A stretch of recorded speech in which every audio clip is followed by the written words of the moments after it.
తాజాగా జరిగిన అసెంబ్లీ ఎన్నికల్లో చంద్రబాబు ఓడిపోవడం ఖాయమని వైసీపీ చెప్తోంది.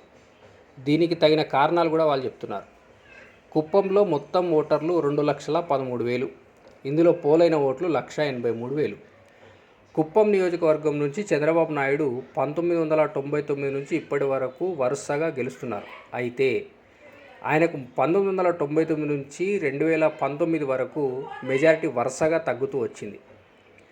1999లో 65,687 ఓట్ల మెజారిటీ వచ్చింది. మొత్తం పోలైన ఓట్లలో చంద్రబాబుకి 74% ఓట్లు పడ్డాయి. 2004కు వచ్చేసరికి ఈ మెజారిటీ 59,000కు పడిపోయింది. మొత్తం ఓట్లలో 70% మాత్రమే వచ్చాయి. అంటే మెజారిటీ 6,195 ఓట్లు తగ్గిపోయాయి. ఇక 2009లో చంద్రబాబుకు వచ్చిన మెజారిటీ 46,000 ఓట్లు మాత్రమే. మొత్తం పోలైన ఓట్లలో వచ్చింది 61.9%.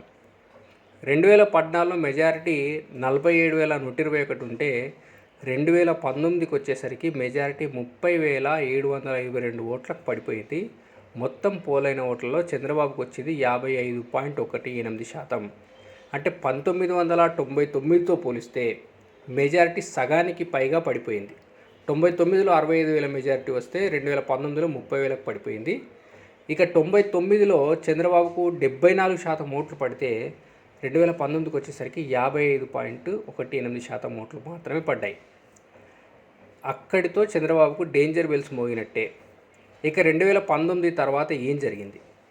వైసీపీ ప్రభుత్వము చంద్రబాబును కుప్పంలో ఓడించాలని కంకణం కట్టుకుంది. దీనికి తగ్గట్టుగా మంత్రి పెద్దిరెడ్డికి ప్రత్యేకంగా బాధ్యతలు అప్పచెప్పింది. అప్పటి నుండి కుప్పంలో ఆసక్తికర పరిణామాలు మనం గమనించవచ్చు. 2021లో జరిగిన లోకల్ బాడీ ఎలక్షన్స్లో వైసీపీ ఏకపక్ష విజయం సాధించింది. కుప్పం మున్సిపాలిటీలో మొత్తం 25 వార్డులుంటే వైసీపీ ఏకంగా 19 గెలిచింది. టీడీపీ కేవలం 6 సీట్లకు పరిమితమైంది. ఇది చాలా విచిత్రమైన పరిస్థితి. ఇక పంచాయతీల విషయానికి వస్తే కుప్పం నియోజకవర్గం పరిధిలో 89 పంచాయతీలుంటే వైసీపీ ఏకంగా 69 గెలిచింది. టీడీపీ కేవలం 20 మాత్రమే గెలుచుకుంది. ఎంపీటీసీలు కూడా వైసీపీకి 63 వచ్చినాయి.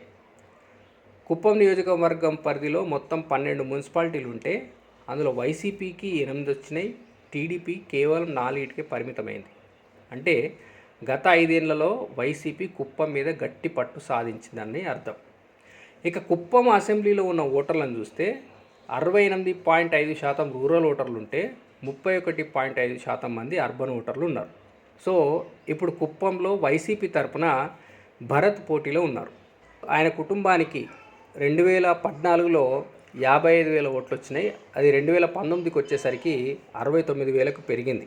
అంటే 4.35% ఓటు శాతం పెరిగింది.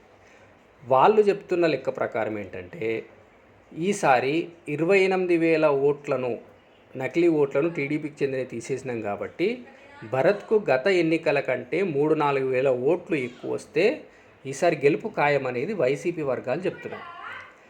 ఇక కుప్పంలో రూరల్ ఓట్లు ఎక్కువ కాబట్టి ఖచ్చితంగా జగన్ చేపట్టిన సంక్షేమ పథకాలు మహిళలు గ్రామీణ ప్రాంతాల్లోని ఓటర్లను తమ వైపు మళ్లిస్తాయి కాబట్టి ఆ 3-4 ఓట్లు రావడం అనేది పెద్ద విషయం కాదు. ఈసారి ఖచ్చితంగా చంద్రబాబు ఓడిపోతాడు అనేది వైసీపీ వర్గాలు చెప్తున్న మాట. వైసీపీ లెక్కలు నిజమో కాదో తెలియాలంటే ఇంకొక 2 వారాలు ఎదురు చూడాల్సిందే.